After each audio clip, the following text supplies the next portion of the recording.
Geraldo? Me ouve?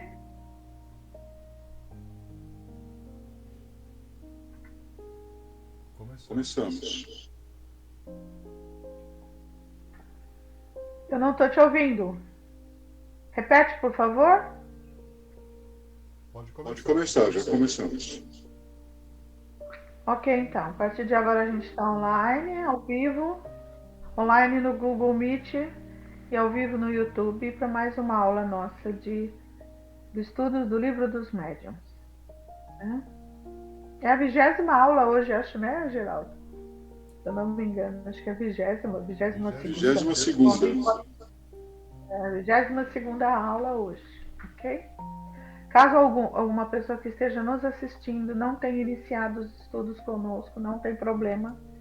Basta que a partir da próxima semana ou de hoje, entre online ou nos assista ao vivo no YouTube para acompanhar os estudos, ok? Inscreva-se no canal, dê o joinha, como a gente sabe que isso é importante, né? E caso durante a aula tenha alguma dúvida, queira fazer algum questionamento, aqueles que nos assistem via YouTube, podem fazê-lo pelo chat que nós temos nosso companheiro Geraldo para repassar as perguntas para a gente, tá? Na medida do andamento dos estudos, a gente responde agora imediatamente, ok? Boa noite a todos. Magda, você pode fazer a nossa prece de início, por favor? Posso sim. Envolvidos em muita luz, em muito amor que já nos encontramos, cumprimentamos a toda a espiritualidade que já se faz aqui presente, a todos aqueles que podem estar aqui como nós para mais um estudo. Cumprimentamos ao nosso mentor, nosso companheiro, nosso anjo de guarda. Cumprimentamos ao mentor desse curso e chegamos a Jesus nosso mestre, a Jesus que nos trouxe todos esses ensinamentos que estamos aprendendo para a nossa evolução, para nos melhorarmos como pessoas. Esses ensinamentos que são tão importantes no nosso caminhar, porque Jesus é o farol do nosso caminhar. E assim chegamos ao Pai, a quem nós agradecemos por mais esta oportunidade de estarmos aqui. O Senhor nos fez o convite e nós aceitamos, e por isso estamos aqui.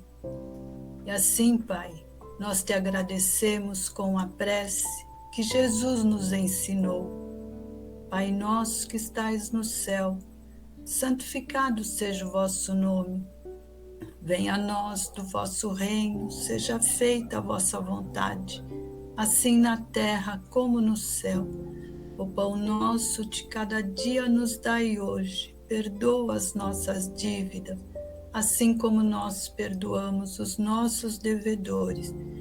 E não nos deixe, Pai, cair em tentação, mas livra-nos de todo o mal. Que assim seja, graças a Deus e graças a Jesus. Obrigada.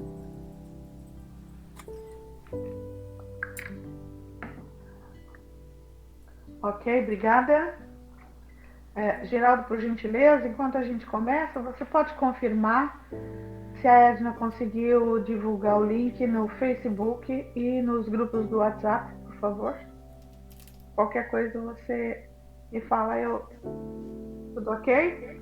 Ok, vou Vamos confirmar. lá? Nós estamos, então... Vamos lá. Só rememorando, nós estamos já iniciamos o capítulo 8º do Laboratório do Mundo Invisível, onde nós vamos falar sobre vestuário dos espíritos, formação espontânea de objetos tangíveis, modificação das propriedades da matéria e a ação magnética curadora. Diga, Geraldo.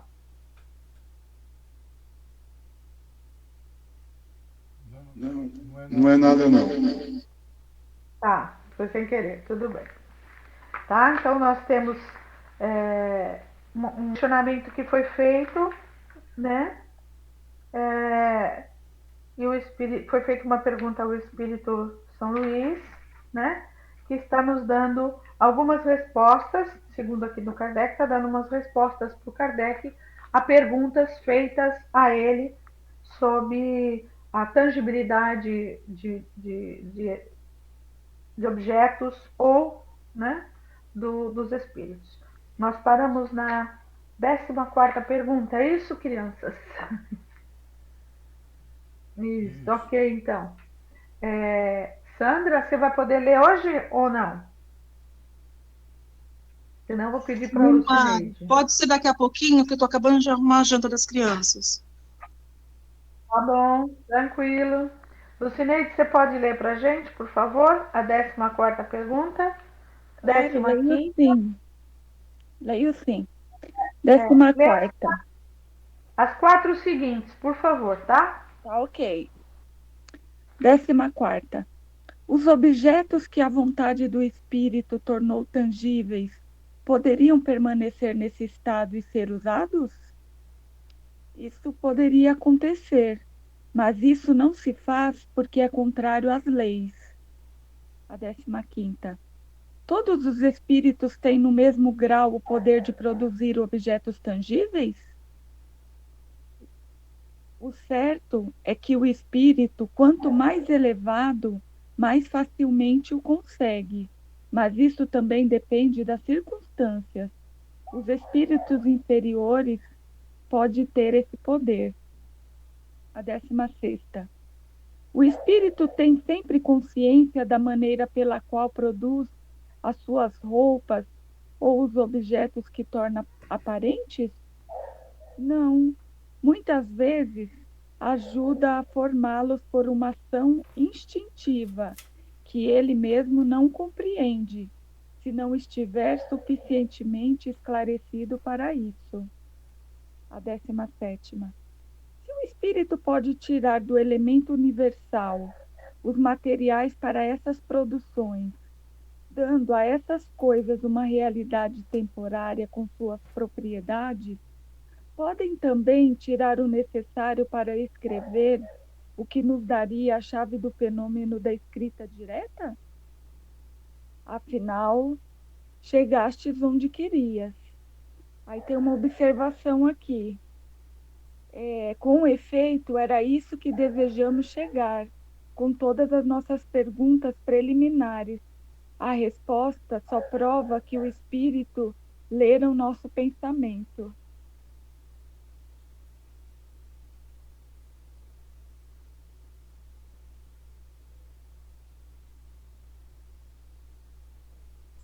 Seu microfone está fechado, Mari. Além de. Ele resolveu 2 questões aí, obrigada, gente. Além de responder as perguntas com relação aos objetos permanecerem tangíveis, né? Se eles poderiam permanecer tangíveis e serem até usados, que o Espírito diz que poderiam, mas que não os fazem, porque isso iria contrário às leis. Que leis que eles estão falando, né? Então, ele está falando das leis universais, né? As leis que regem o funcionamento das coisas, tá? E aí diz que quanto mais elevado o espírito, mais fácil para ele é produzir esse fenômeno. Isso, gente, não nos esquecendo nunca. 1861, quando ele publicou esse livro, final do século XIX, tá? E daí ele acaba indiretamente respondendo a pergunta que Kardec queria. Que se ele pega do elemento cósmico universal materiais, fluidos, para manipular e fazer suas roupas, ele pode, então, impressionar um papel e aí está a resposta para o fenômeno da escrita direta, né? Que é a escrita que acontece da espiritualidade para nós num material, num objeto de matéria nossa, o papel, sem o intermédio da mão ou da mente de um médium, tá? Tudo bem? Lê a 18ª, então, que daí... Diga, Geraldo. Ah, já apagou a mão de novo. Foi sem querer outra vez. Mari, Fala. não tá no Facebook e eu não consegui colocar lá. Ok. Eu vou pedir para a Magda ler a 18ª pra gente, tá bom? Ok. 18ª. Se a matéria de que se serve o espírito não é persistente, como é que os traços da escrita direta não desaparecem? Não concluís por estas palavras. Para começar, eu não disse nunca. O caso era de um objeto volumoso. Aqui são sinais traçados, cuja conservação é útil, por isso são conservados. Eu quis dizer que os objetos assim compostos pelo espírito não poderiam tornar-se objetos usuais, porque, na realidade, não têm eles a agregação da matéria como nos vossos corpos sólidos. Ok? Já deu uma bronca no Kardec. Não faça jogo de palavras. Eu não usei nunca. Eles são da área. Como é que não desaparecem, né, os traços? Primeiramente, eu não disse nunca. Trata-se aqui de sinais que, por ser útil conservá-los, são conservados. É diferente de você querer que permaneça existindo um vaso. Entende? Um vaso, um porta-joias, né? A escrita direta, a matéria utilizada do elemento cósmico universal para impressionar o papel são pequenas coisas, são os caracteres alfabéticos, né? A gente pode falar rabisquinhos, que a gente chama de letras. É diferente de você fazer permanecer um objeto maior. Fale, Magda, pode perguntar. Não, essa resposta aqui não responde aquele comentário que o Geraldo fez a semana passada sobre a rosa. Ah, exatamente. Então, olha, muito bem lembrado. Primeiramente, porque uma rosa é um objeto muito maior, né? É, de fazer permanecer, né? Trata-se de um objeto material volumoso, ao passo que aqui se trata de sinais estão conservados. O que quis dizer foi que os objetos compostos pelos espíritos não poderiam tornar-se os objetos de uso comum, porque não haveria agregação da matéria, tá? Você que levantou a mão de novo, Magda, senão apaga. Outra coisa, então aperta o botãozinho. Eu pesquisei sobre a rosa, eu não localizei nada na internet, nem no histórico de Chico Xavier que fale sobre isso. Eu gostaria até que o Geraldo, se ele tivesse link ou informação da fonte, me passar. Eu pesquisei na internet e não achei nada. Tá? Eu Nem também pesquisei e não encontrei nada também. Ficou só no que falaram, só que no contaram. alguém me disse, alguém me contou, não é? Isso. Exatamente. Né? Na realidade, o Chico participou de várias experiências dessa, de materialização de objetos, de transporte de objetos, materialização de espíritos, como se vocês procurarem nas põe assim, Chico Xavier, materialização de espíritos, materialização de objetos. Vocês vão localizar várias experiências com fotografias, inclusive, mas todas dentro desses parâmetros que Kardec nos traz aqui na obra, tá? Não tem nada de diferente. São experiências de tangibilidade momentâneas, que não são perenes. São para fins de estudo, tem materializações de espíritos, que depois são identificados quem é, né? tudo através de médios que trabalharam com ele, mas tudo dentro dessa performance, a gente pode falar assim, né, desses conceitos que o livro dos médiuns, codificado por Kardec, nos traz. Nada de diferente. Ok? Com certeza. Podemos seguir, então? Vamos. Tudo bem. Lucineide, você pode ler para a gente o item 129, por favor? Leio sim. 129. A teoria acima pode ser resumida assim: o espírito age sobre a matéria, tira da matéria cósmica universal os elementos necessários para formar, como quiser, os objetos com aparência dos diversos corpos da Terra. Pode também operar pela vontade. Sobre a matéria elementar, uma transformação íntima que lhe dê certas propriedades. Essa faculdade é inerente à natureza do espírito, que a exerce muitas vezes de maneira instintiva e, portanto, sem o perceber, quando se faz necessário. Os objetos formados pelo espírito são de existência passageira, que depende da sua vontade ou da sua necessidade. Ele pode fazê-los e desfazê-los a seu bel prazer.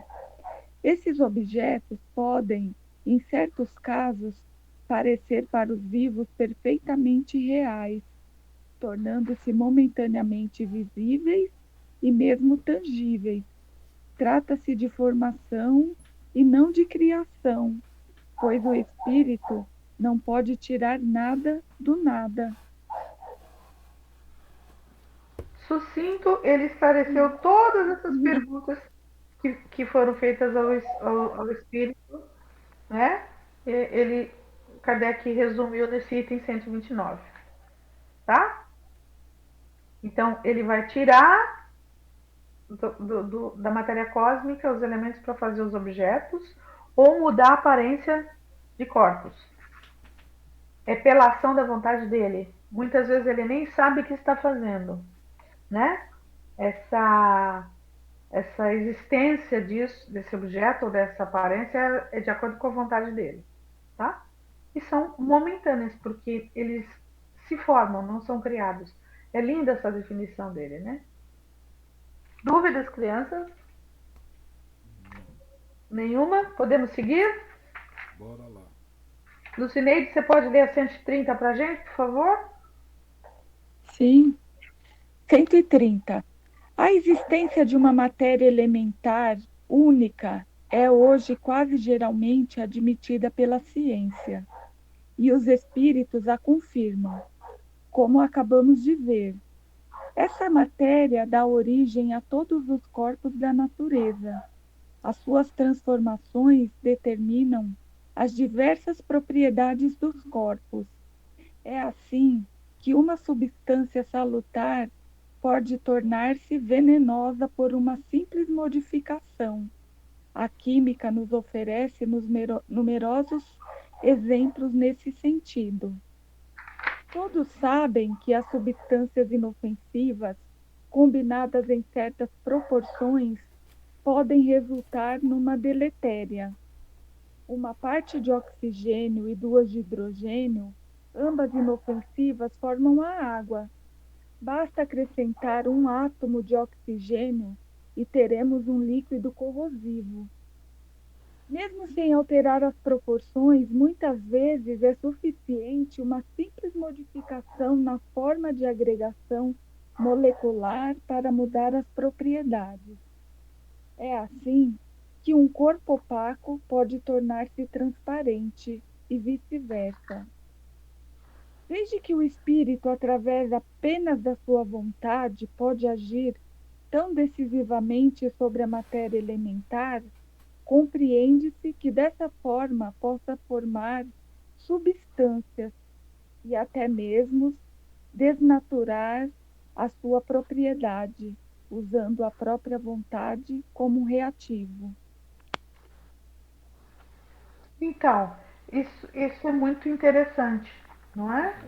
Isso a gente fala muito até na escola, né?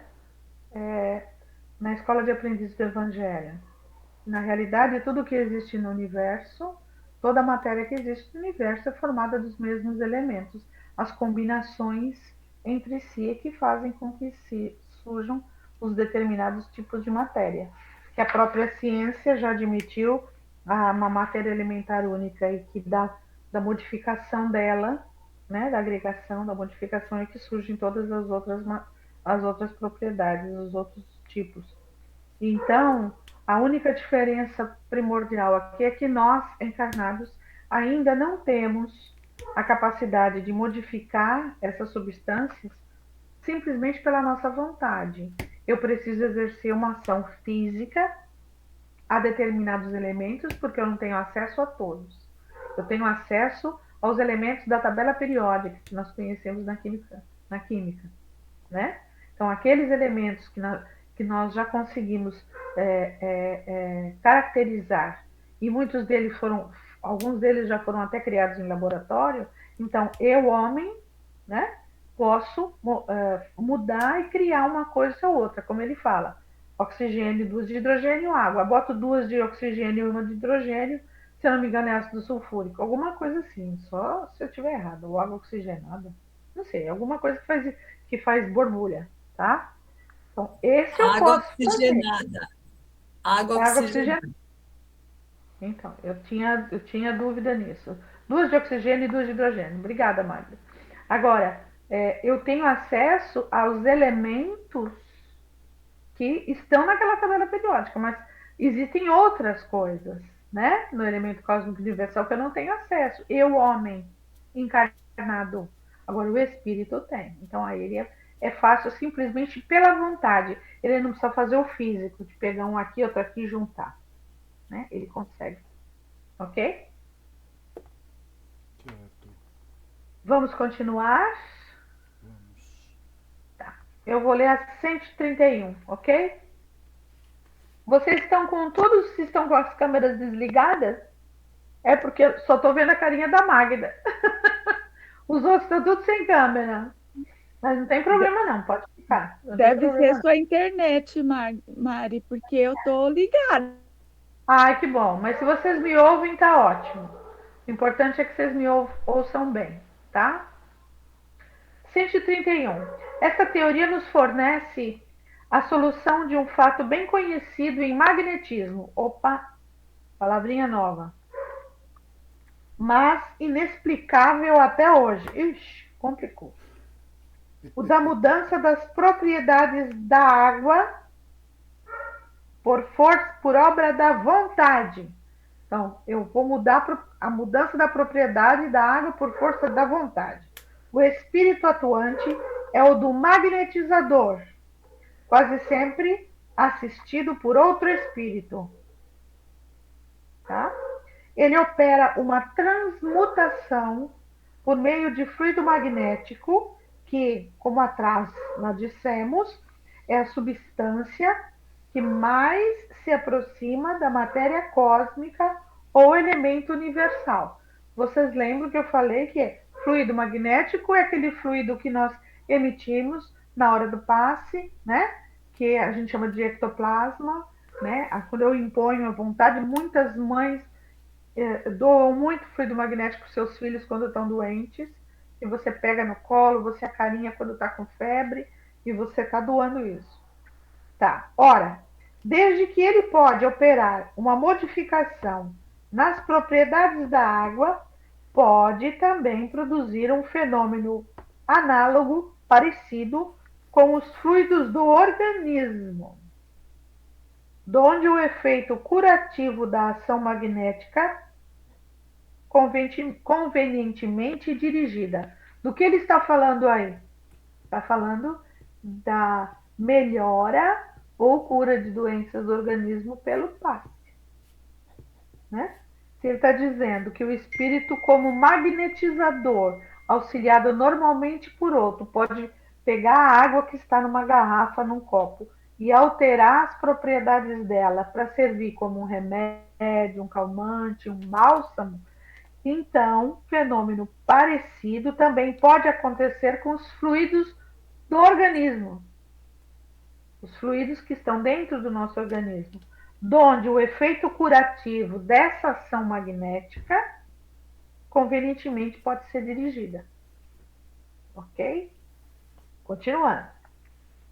Sabe-se que papel capital, papel fundamental, desempenha a vontade em todos os fenômenos do magnetismo. Tanto de um lado, gente, como de outro. A vontade no magnetismo, vamos pegar o exemplo de um passe ou da fluidificação da água, é fundamental. Por isso que a gente sempre fala, a pessoa que vai fazer um tratamento de passes, ela vai receber fluido magnético animal direcionado para ela. Então, nós temos os tipos de passe que são para doenças, que são, lembra? Os P1s, né?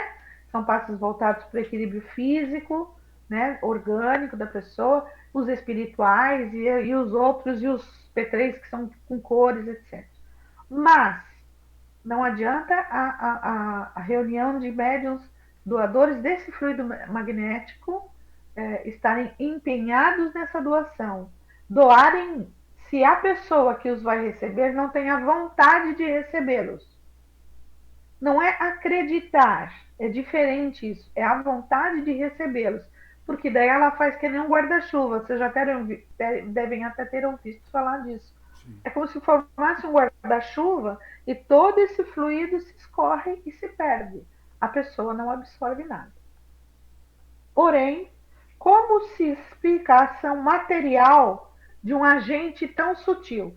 Por quê? Ação material, porque ele está agindo nos fluidos do organismo, né? A vontade não é um ser. Olha que legal. Uma substância qualquer. Não é sequer uma propriedade da matéria etérea que existe.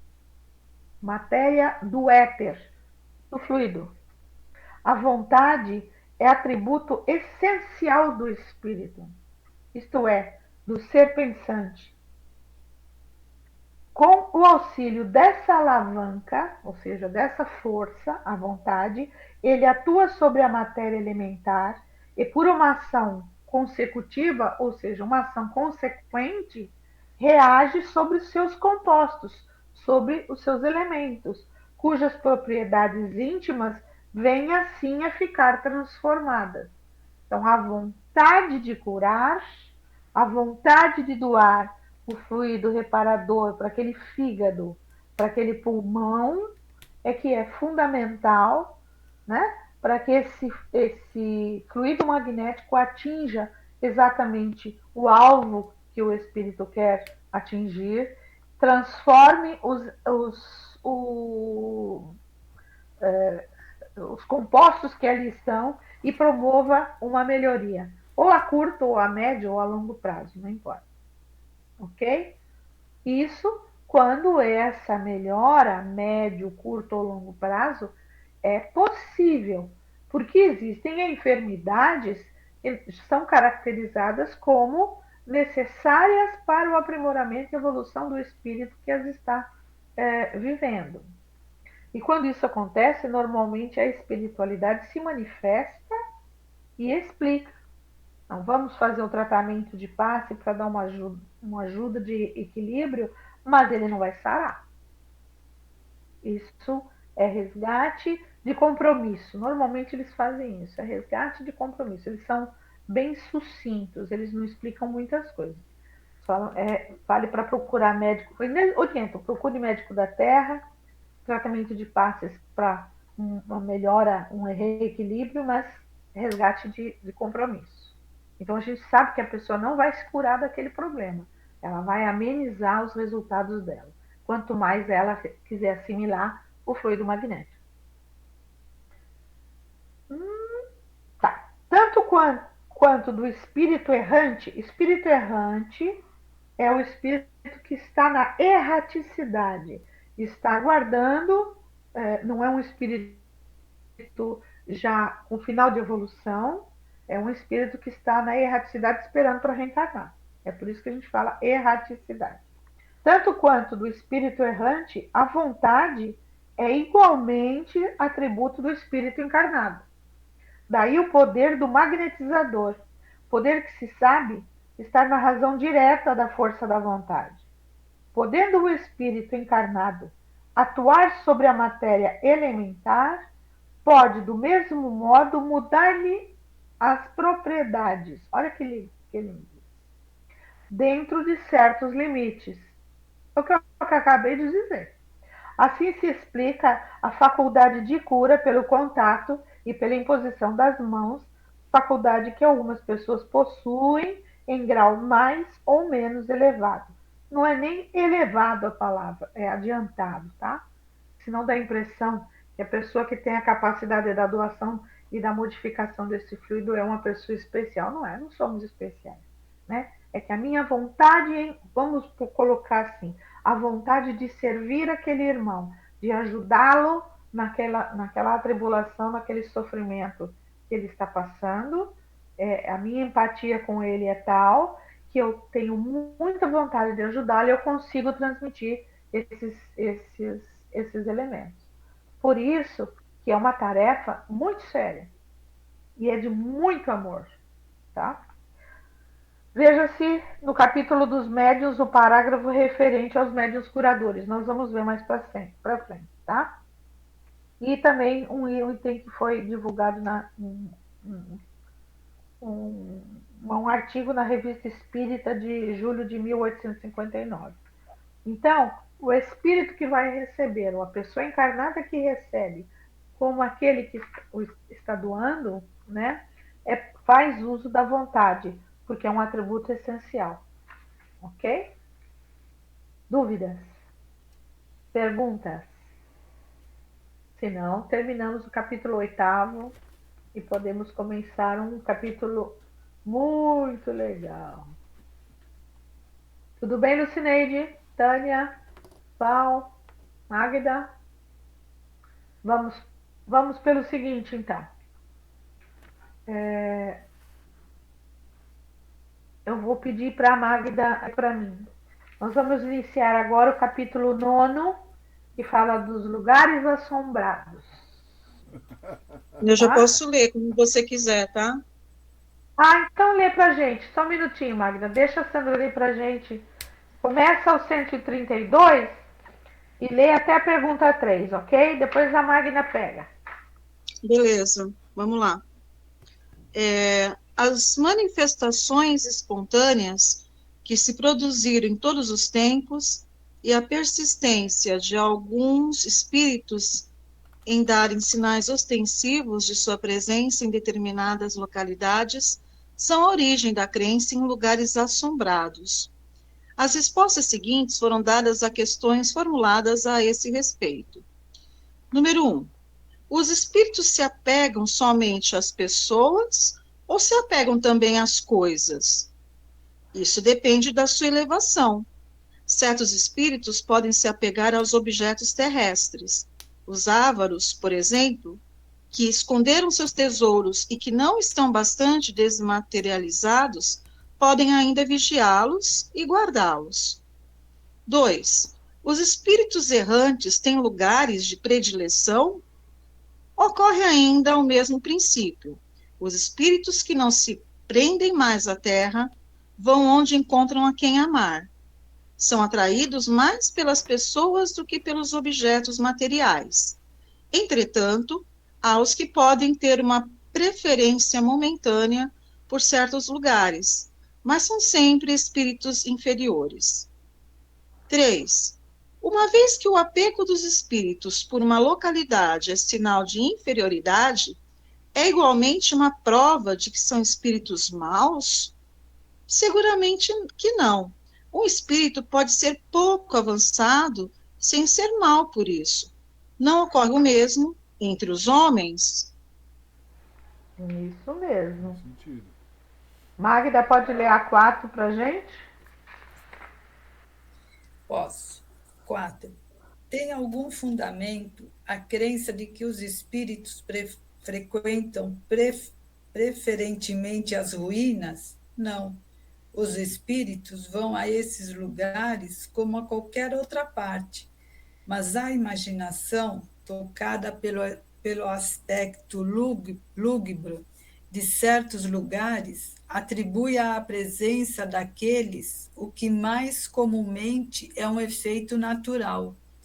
Quantas vezes o medo não toma a sombra de uma árvore por um fantasma, ou o grito de um animal e o sopro do vento por fantasma? Os espíritos gostam da presença dos homens e, por isso, procuram mais os lugares habitados do que os desertos. Entretanto, de acordo com o que sabemos da diversidade de caráter dos espíritos, deve havê-los misantropos, que preferem a solidão. Também não respondi de maneira absoluta. Disse que podem ir aos lugares desertos como a qualquer outra parte. E é evidente que os que se isolam é porque assim lhes agrada. Mas não existe uma razão para que as ruínas sejam forçosamente lugares de sua predileção, porque, certo, eles são muito mais numerosos nas cidades e nos palácios do que no fundo dos bosques. Tudo bem? Dando um bem. sentido gigantesco. Misantropo. O que é um misantropo? É uma palavra diferente que a gente viu aí, né? Então, claro para nós que os espíritos preferem lugares com pessoas encarnadas do que desencarnadas. Então, eu não vou naquela casa abandonada porque ela é mal assombrada, aquela casa que está em ruína lá. É muito mais fácil ele estar dentro da minha casa do que estar lá, mas tudo bem. Daí o Kardec pergunta, mas sabemos da diversidade de caracteres, né, entre os espíritos. Podemos deduzir, então, a existência de espíritos misantropos que prefiram a solidão? O misantropo, na acepção da palavra no dicionário, é uma pessoa que gosta de solidão, que não se dá bem com as pessoas. É uma pessoa que desacreditou do relacionamento humano, né? Então, o misantropo costuma ficar lá isolado na casa dele, no castelo, né? Não quer contato com ninguém. Tá? Então, na realidade, o espírito fica onde quiser, num lugar como no outro. Ok? Lucineide, pode ler a 5 e a 6, por favor.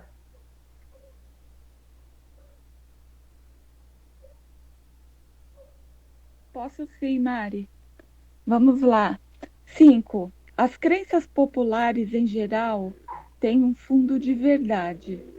Qual a origem da crença em lugares assombrados? O fundo de verdade, nesse caso, é a manifestação dos espíritos em que o homem acreditou, por instinto, desde todos os tempos. Mas, como já disse, o aspecto dos lugares lúgubres toca-lhe a imaginação, e ele os povoa naturalmente com os seres que considera sobrenaturais. Essa crença supersticiosa é entretida pelas obras dos poetas e pelos contos fantásticos com que lhe embalaram a infância. 6. Os espíritos que se reúnem acolhem para isso dias e horas de sua predileção? Não. Os dias e as horas são usados pelo homem para controle do tempo, mas os espíritos não precisam disso e não se inquietam a respeito. Simples, tá? Então, a medida de tempo, isso a gente já comentou também, né? A medida de tempo em horários e dias, como nós temos, isso é coisa da humanidade encarnada. A espiritualidade não tem essa medida de tempo. Tá? Eu vou ler a 7ª pra gente. Boa. De onde nasceu a ideia de que os espíritos vêm preferentemente durante a noite? Da impressão que o silêncio e a escuridão produzem na imaginação. Todas essas crenças são superstições que o conhecimento racional do Espiritismo destruirá. Então é o seguinte: medo de escuro, medo de lugar vazio, né? Medo de olhar embaixo da cama de noite. Né? O mesmo se dá com os dias e as horas que muitos julgam lhes serem mais favoráveis. Fica certo de que a influência da meia-noite nunca existiu, senão nos contos. Nós podemos fazer trabalhos mediúnicos de manhã, de tarde, de noite, qualquer dia da semana, qualquer horário do dia ou da noite, porque para a espiritualidade isso não existe. Isso é uma adaptação de nós encarnados. Então falar, não, o nosso trabalho mediúnico tem que ser de noite, tem que ser de quinta-feira por causa disso. Isso é teorização dos homens, não é solicitação da espiritualidade. A espiritualidade, que é a nossa tarefa de doação, não importa o dia e a hora que ela seja feita, até de madrugada. Ok? Letra A. Sendo assim, olha a pergunta. Por que então que alguns espíritos anunciam a sua vinda e as suas manifestações para certos e determinados dias, como sexta-feira, por exemplo?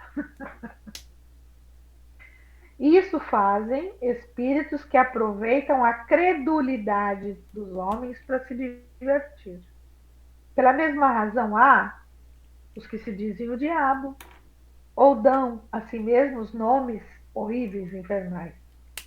Mostrai-lhes que não vos deixais enganar e não mais voltarão. Tá? Tudo isso é utilizado em função de amedrontar quem eles estão aparecendo. Se a pessoa é instruída, tem conhecimento e não se deixa enganar, não acontece, não tem. Ele pode até tentar, mas não vai cair. Por isso que a gente sempre fala, a doutrina é muito maravilhosa, porque ela pede para a gente se transformar e para a gente se instruir. Isso está no a gente chama frontispício, né? Mas isso está na lápide de Kardec, no túmulo dele na França, né? Que é também uma outra citação de um filósofo da época antiga. Quer dizer, instruí-vos, conhecer, né? Se conheçam e se instruam, né? E quando a gente se transforma e vai estudar, as coisas tornam, a gente começa a ver as coisas sobre outro prisma, né? Oitava, prefere os... Quem levantou a Magda? Diga, Magda, levantou a mão. Mari, vê se eu estou certa. Quando ele fala os espíritos, ele se refere aos espíritos, ele não está se referindo só os desencarnados. Nós somos espírito, não somos? Então ele se refere a todos nós. Em qual afirmação você está querendo dizer? No geral. No geral. Não. Aqui ele está se referindo aos espíritos que vêm fazer as assombrações, aos espíritos que vêm se dizer com nomes feios, o que marcam. Mas, tá? quando ele fala, por exemplo, na primeira, os espíritos só se ligam às pessoas ou se ligam também às coisas, ele fala, depende da elevação. Aí ele dá exemplos, avarentos. Então, ele também está se referindo a nós. Não, também, mas... A nós que eu falo, o espírito. Sim. Não, mas aqui... Assim, eu entendi o que você quis dizer. Você está falando do espírito encarnado, né? Não, nesse caso nós estamos falando de espíritos desencarnados. Porque aqui ele diz assim, ó, alguns espíritos podem apegar-se aos objetos terrenos. Os avarentos, por exemplo, que esconderam seus tesouros e não estão bastante ainda desmaterializados, vão vir atrás dos seus tesouros. Porque o que nós somos, quando passamos para a espiritualidade, nós temos o caráter e os nossos valores que tínhamos aqui. Então, eu era uma pessoa avarenta. Eu desencarnei, eu vou continuar avarenta. Se eu não me desmaterializar em vida, eu vou ter que me desmaterializar depois de desencarnado. Senão, eu vou vir atrás da minha casa, no meu carro, vou vir olhar o que os meus filhos estão fazendo com a herança que receberam. Ele está se referindo ao espírito depois. A mesma coisa assim, ó. Os espíritos que já se não acham apegados à terra vão para onde lhes oferece o ensejo de praticar o amor. Ele está falando de espíritos que já desencarnaram, não nós encarnados, tá? Pelo menos nesses itens que nós estamos lendo, ok? Vamos continuar. Então, é o 8º, né? Preferem os espíritos frequentar os túmulos onde repousam seus corpos? Aí que tá. Tudo vai depender da materialidade desse espírito. Se ele está muito ligado à matéria, ele vai ficar lá sentado. E vai ver até a decomposição do seu corpo, que vai ser muito triste para ele. O corpo era uma simples vestidura, responde para ele. Do mesmo modo que o prisioneiro nenhuma atração sente pelas correntes que o prendem, os espíritos nenhuma experimentam pelo envoltório que os fez sofrer. Então, na realidade, depois de clareado o momento de perturbação que sucede após o desencarne, o espírito se sente livre. É uma sensação de liberdade. Tá. A lembrança das pessoas que lhes são caras é a única coisa que para eles tem valor. Não são para todos, tá? Porque tem alguns que não querem ir embora. Tem alguns que estão tão apegados à matéria, tão pouco evoluídos, que eles nem percebem que desencarnaram. Eles não sabem que desencarnaram. Então, ou eles vão na casa dele e ficam querendo falar com a família e ficam bravos porque a família não responde. Ninguém liga para eles, entendeu? Só que ao mesmo tempo ele volta lá onde ele foi sepultado e não sabe o que aconteceu, tá? Isso é durante um determinado tempo, né, gente? Item A. São-lhes mais agradáveis do que quaisquer outras as preces que por eles se façam juntos do túmulo de seus corpos? Aí responde o espírito: a prece, bem o sabes, é uma evocação que atrai espíritos. Evocar, chamar, tá? Tanto maior ação terá, quanto mais fervorosa e sincera essa prece for. Ora, junto de um túmulo venerado, uma pessoa que a gente gostava muito, sempre se está em maior recolhimento do que em qualquer outro lugar, no meio da cidade, por exemplo. E a conservação de estimadas lembranças é um testemunho de afeição dado ao espírito, que nunca deixa de se sensibilizar. O que atua sobre o espírito é sempre o pensamento e não os objetos materiais, ok? Então, um objeto material vai fazer bem a um desencarnado se eu o mantiver. Essa é uma lembrança que eu tenho da minha mãe, pelo pensamento de amor e de gratidão que eu tenho. Não porque, ela está guardando a minha blusinha que está com o furinho lá, que eu fiz um furinho cerzinho. Não, a blusinha não interessa. Interessa o pensamento de lembrança e de carinho.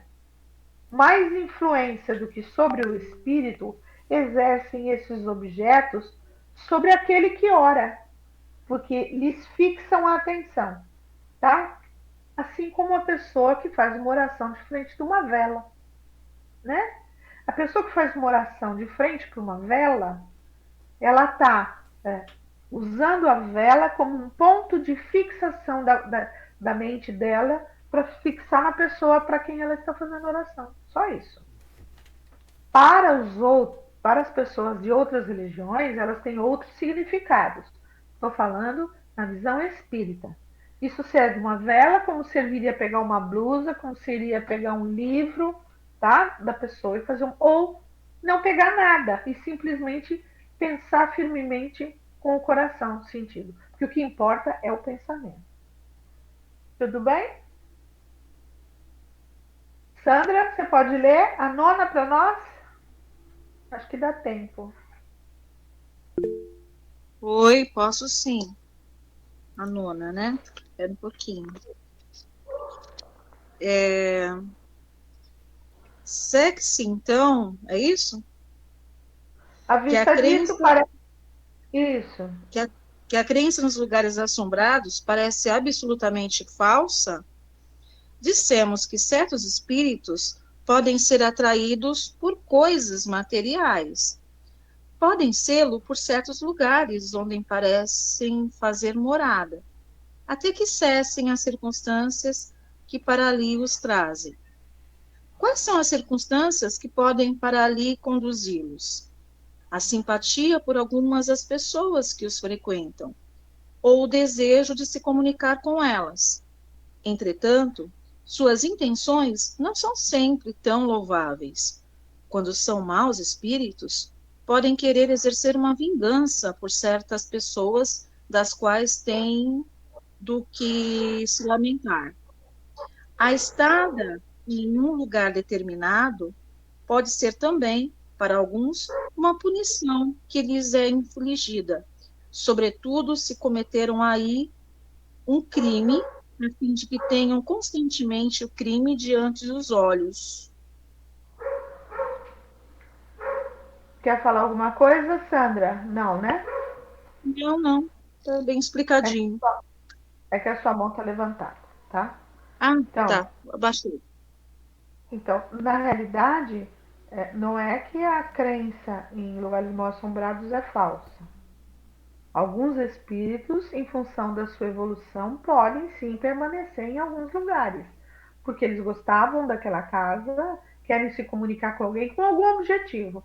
Normalmente são espíritos que ainda precisam de esclarecimento, porque um espírito esclarecido que desencarna, ele não vai se apegar a nada material. Ele vai virar as costas e vai seguir em frente. Acabou. Sabe que terminou sua tarefa, tá? Agora, muitas vezes também ele fala de punição, é um resgate, né? Às vezes é um resgate. Por relatos mediúnicos em livros, eu falo da série do André Luiz, mas nós temos veio o nome de dois aqui, mas está na ponta da minha língua e não sai. Uma médica e um médico que depois desencarnaram e continuaram trabalhando na espiritualidade. Memória que escreveu Emílio Filomeno de Miranda é um deles, e tem uma outra senhora que agora não me veio o nome, que escreveu Memórias, Ivone Pereira, Memórias de um Suicida, né? Ela escreve, tem relatos em outros livros também, que agora não estão me vindo, mas tem muitos que a gente tem à disposição para leitura, de que especialmente os suicidas, eles ficam até caírem, se conscientizarem do que fizeram. Isso o tempo demora de acordo com a evolução de cada espírito. Eles ficam revivendo em looping o ato do suicídio o tempo inteiro. É extremamente doloroso isso, né? O espírito reviver em looping. Você imagina, o tempo todo, do início ao fim, e volta, e volta. Aí, tipo assim, até cair a ficha. Aí, a hora que cai a ficha, pede socorro, os irmãos estão lá perto, né? Então, aí ele fala punição, mas não seria punição, né? Seria um resgate, né? Para ter diante dos seus olhos até o seu despertar, ok? Tudo bem? Eu acho que vai dar para a gente ler mais uma. Quer ler, Magda, para nós? A 10ª? Leio sim. 10ª. Os lugares mal assombrados os são sempre por antigos habitantes dessas moradas?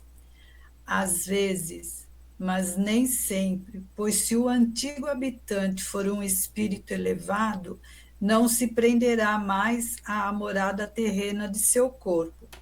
Os espíritos que assombram certos lugares, muitas vezes, não têm outro motivo senão um capricho, a menos que não sejam atraídos pela simpatia por certas pessoas.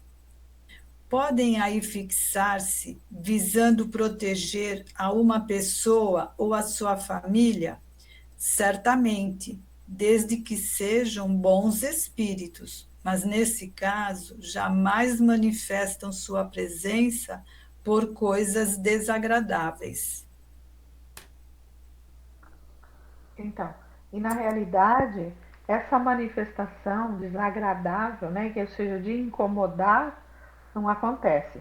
Mas tem muitas vezes que nós temos conosco espíritos familiares, são espíritos que já desencarnaram, que gostavam muito da gente e que, quer nós estejamos passando, às vezes estamos passando por determinada tribulação grave na nossa vida, né? E que querem o nosso bem, se aproximam das pessoas a quem eles querem bem, dessa família, para tentar ajudá-lo e acabam atrapalhando, né? Principalmente se a pessoa encarnada tem sensibilidade mediúnica. Daí bagunça a cabeça da pessoa toda, porque ela começa a sentir a presença dos espíritos, ela começa a ter até visões, entendeu? Então a intenção não é maldosa, a intenção é de cuidado, mas acaba atrapalhando. O que importa é se um espírito nos quer bem, desencarnou, ele segue o caminho dele, e da onde ele estiver, ele nos emite vibrações positivas de fortalecimento. Não precisa vir até o nosso local, né? Mas caso venha, como ele mesmo falou, não causa sensações desagradáveis. Tá?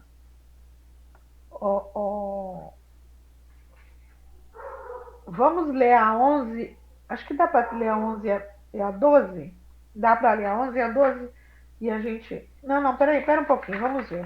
Quantas faltam para terminar o capítulo? Se vocês quiserem, nós podemos... São 3 perguntas para acabar o capítulo. 4, vamos terminar? Podemos terminar? Magda, lê para a gente a 11 e a 12. Vai dar mais 5 minutos só. 11. Existe algo de real na história da Dama Branca? É um conto tirado de 1000 casos verdadeiros. 12. É racional temer os lugares assombrados pelos espíritos? Não. Os espíritos que assombram certos lugares e aí fazem barulho procuram antes divertir-se, à custa da credulidade e da poltroneria, do que fazer mal.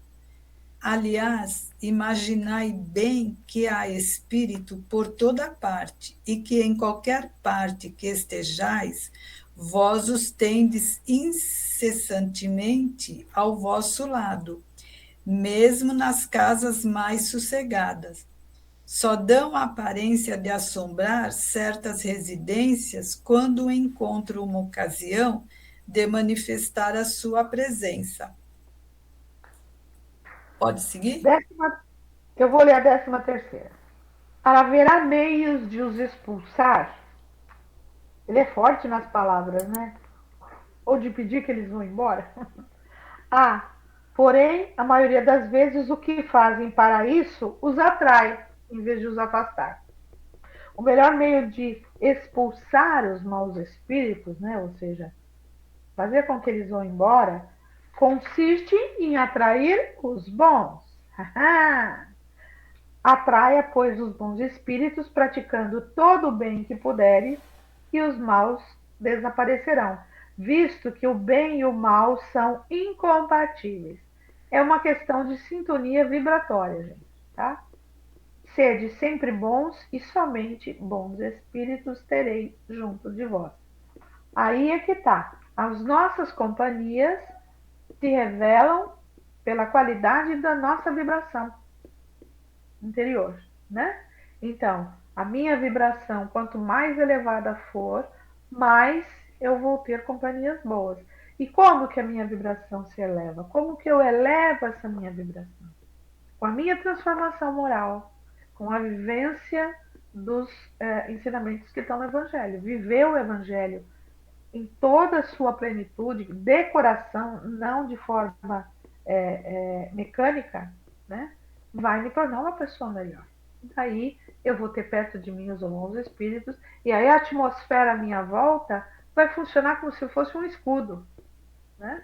É como claro e escuro, ok? O ar.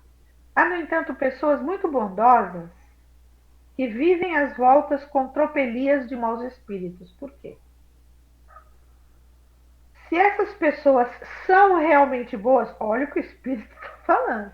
A gente pode enganar o ser humano, gente. A espiritualidade nós não enganamos, né? Às vezes eu digo que a gente pode enganar até nós mesmos, na medida em que nós queiramos nos enganar, dizendo-nos bons, puros, praticantes de tudo que é legal, tá? Mas nossos pensamentos falam por nós, né? Se essas pessoas são realmente boas, isso acontece talvez como prova, olha lá, para lhes exercitar a paciência e incitar-lhes, incentivarem a se tornarem melhores ainda. Fica certo, porém, de que não são os que continuamente falam das virtudes os que mais as possuem, né? Aquela pessoa que vive alardeando aos quatro ventos as virtudes que tem, né? As transformações que conseguiu, a qualidade que possui, necessariamente não é a pessoa que tem todas essas qualidades. Aquele que é possuidor de qualidades reais quase sempre as ignora, ou então delas nunca fala. 14ª. O que se deve pensar em relação à eficácia dos exorcismos para expelir dos lugares mal assombrados os maus espíritos? O exorcismo é uma prática da cultura da crença católica, tá? Só existe esse, eu não esqueci a palavra como ele é chamado. Esse procedimento tem um outro nome no catolicismo, na crença católica, na crença católica. Já tiveste ocasião de verificar um adendo aqui, porém, tá? Nós vemos coisas parecidas com isso nas igrejas evangélicas. É o mesmo objetivo, de expulsar os maus espíritos. Também é como se fossem exorcismo. Na realidade, são tudo sessões de desobsessão aqui, tá? Que a gente vai falar mais lá para frente. O espírito respondendo: já tiveste ocasião de verificar a eficácia desse processo? Ou seja, alguma vez você já viu que deu certo? O espírito perguntou para o Kardec. Não tens visto, ao contrário, as tropelias redobrarem de intensidade depois dessas cerimônias? E que os espíritos que as causam se divertem com os serem tomados pelo diabo? Porque o exorcismo é um procedimento efetuado no catolicismo para expulsar o demônio. Na realidade, demônio não existe, nós já sabemos. O que existem são espíritos que estão na escuridão, que estão ali querendo perturbar. Também, os que se não apresentam com intenções malévolas podem manifestar sua presença por meio de ruídos e até tornando-se visíveis, mas nunca praticam desordem nem incômodos. São frequentemente espíritos sofredores, cujos sofrimentos podeis aliviar orando por eles. Uma grande maioria, fazendo uma oração, vai passar a bagunça, a confusão. Outras vezes, são espíritos benfazejos, que vos querem provar estarem junto de vós. Aquilo que eu falei, né? Espíritos que nos querem bem e que querem provar que estão junto da gente. Ou então, espíritos levianos que querem brincar. Como quase sempre os que perturbam o repouso são espíritos que se divertem, o que de melhor tem a fazer, os que se veem perseguidos, né? É rir do que acontece. Não dar importância. Quanto maior a importância ou medo demonstrar, vai piorar. Os perturbadores se cansam, verificando que não conseguem meter medo nem impacientar. Tá? Resulta das explicações acima haver espíritos que se prendem a certos lugares, preferindo permanecer neles sem que, entretanto, tenham necessidade de manifestar sua presença por meio de efeitos sensíveis. Eles permanecem em determinados locais e não precisam fazer barulho, razoada, ficam lá quietinhos. Qualquer lugar pode constituir morada obrigatória ou predileta de um espírito, embora mal, sem que jamais qualquer manifestação se produza. Os que se prendem a certas localidades ou a certas coisas materiais nunca são espíritos superiores. Está claro, essa frase é importantíssima. Contudo, mesmo que não pertençam a essa categoria, ou seja, categoria de espíritos superiores, pode dar-se que não sejam maus e nenhuma má intenção alimenta. Não raros são até pessoas mais úteis do que prejudiciais. Portanto, desde que se interessam pelas pessoas, podem e querem protegê-las. Tá? Então, a resposta 14ª explica a eficácia dos exorcismos, que normalmente eles não julgam, não chegam a resultado positivo nenhum, né? Porque, na realidade, eles vão até achar graça de serem taxados do diabo. Na realidade, um trabalho de desobsessão, de conversa, uma boa oração, né? Vai fazer eles se afastarem dos lugares tranquilamente. Tudo bem? Ah, mas agora veio para mim um negócio legal aqui. Ah, mas e o que eu sinto quando eu entro numa casa assim abandonada, que eu sinto uns arrepios, eu me sinto mal, eu sinto a energia que não tá boa? É porque você tem sensibilidade mediúnica, é simples assim. E essa Então tá. de manifestação, elas podem acontecer em qualquer lugar. Elas podem acontecer na casa de uma pessoa, quando você visita alguém. Elas podem acontecer se você está visitando uma casa abandonada, né? Podem acontecer se você está visitando um local abandonado de dia ou de noite, a casa de um parente, a casa de uma pessoa conhecida, um lugar, um shopping. Eu normalmente não me sinto bem em shopping, principalmente quando está lotado. Por quê? São energias diversas que estão ali dentro. É muita energia diferente que está ali, né? Então, a sensibilidade mediúnica vai fazer você captar ou não. Isso não quer dizer que necessariamente tem um espírito ali, tá? Um espírito que vai assombrar um lugar, ele normalmente quer se fazer mostrar, se fazer perceber. E ele fala por si mesmo. Fala, Ival, pode perguntar. E quando a gente se sente assim, que a gente sente uma energia que não combina com a gente, o que é legal a gente fazer? Bom, se você puder fazer uma oração e sair de onde você está, ótimo. Ah, né? legal. A primeira coisa que você vai fazer é querer sair de onde você está. Eu entrei num lugar, por exemplo, um bar. Um bar não tem ambiente bom, né? Um bar, um boteco, vou falar bem assim, tá? Isso não quer dizer que eu não possa ir a um barzinho, numa pracinha, ou um quiosque na praia, me reunir com meus amigos e tomar um suco de laranja, tomar uma água de coco, comer um petisco. Não quer dizer que sou. Ah, não vou fazer isso porque lá é um ambiente. Não, não é assim. Normalmente um boteco, né, onde tem gente embriagada, o ambiente já está cheio de energia negativa. Mas bom, isso pode acontecer até você estar na praia. Aí foi para a praia Mas não determinado. às vezes acontece até com pessoas encarnadas, assim, de você estar com um amigo, um conhecido, e você se sentir assim com a outra pessoa. E aí você não Sim, tem porque como na sair realidade de perto é a dela. sua. Aí Aí você não tem você como sair de perto dela. Aí o que que você faz? respira fundo, faz uma oração, pede proteção espiritual, né? Manda boas vibrações para ele, mas de coração. E só. Aí tem que. Né? Aham, Isso quer dizer que vai passar, tá?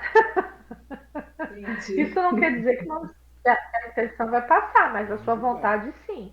Às vezes você tem que ficar determinados momentos, determinado tempo perto dessa pessoa, e daí, se você Aham, gosta dela, porque é o seguinte, a gente parte do princípio que nós não nos reunimos com pessoas que nós não tenhamos apreço, que nós não gostemos, né?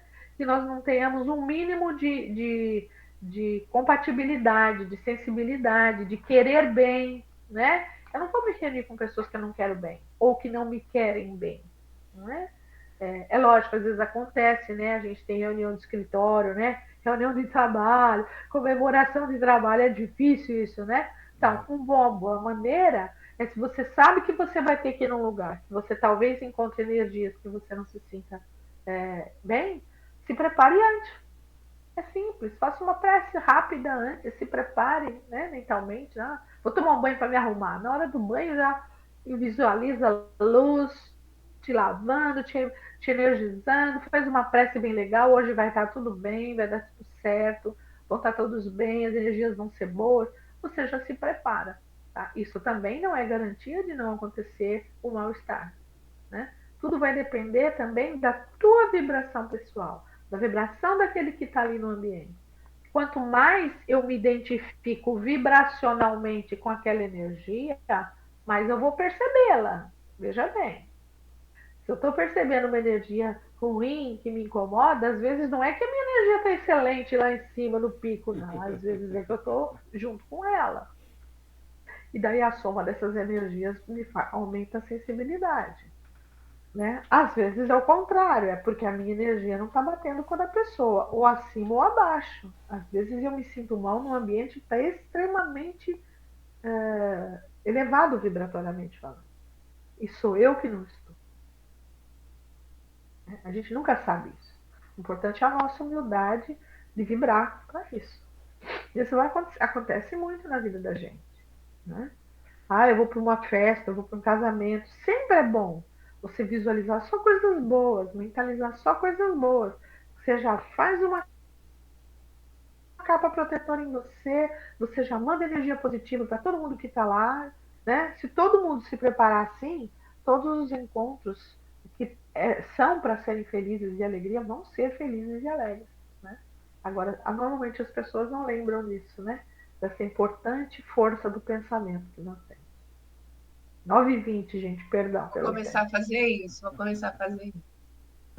Isso. Tá.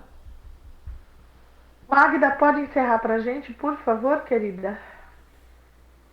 Posso sim. Agradecemos por todos esses ensinamentos que recebemos hoje, por toda essa troca que tivemos. E a nossa forma de agradecer é doar o nosso melhor sentimento em formas de vibrações, para que essas vibrações possam ser levadas em todos os cantinhos do universo. Então, vibremos pela paz universal, por todas as moradas da casa do Pai, pelo nosso planeta Terra. Vibremos muito amor, muita luz. Vibremos por toda a humanidade. Vibremos pela humanidade sofredora, por todos os lugares onde houver um leito de dor, uma pessoa que chora, que está em desespero. Vibremos amor, fé, esperança. Vibremos pelos jovens, idosos, crianças desamparadas, por esses que estão em situação de rua, perdidos de si, sozinhos. Vibremos muito amor, vibremos para que eles possam se reencontrar, sentir a presença do Mestre Jesus, que está sempre junto deles. Vibremos por todos os asilos, orfanatos, presídios. Vibremos por todos os nossos amigos, encarnados, desencarnados. Vibremos por toda a nossa família, encarnada, desencarnada. Vibremos por todos os lares, mas vibremos pelo nosso lar, para que Jesus possa entrar dentro, trazendo a sua luz de amor, de paz, de harmonia, de prosperidade, de alegria. E assim, Pai, vibremos por nós mesmos, como eternos aprendizes que somos. Que assim seja, graças a Deus e graças a Jesus.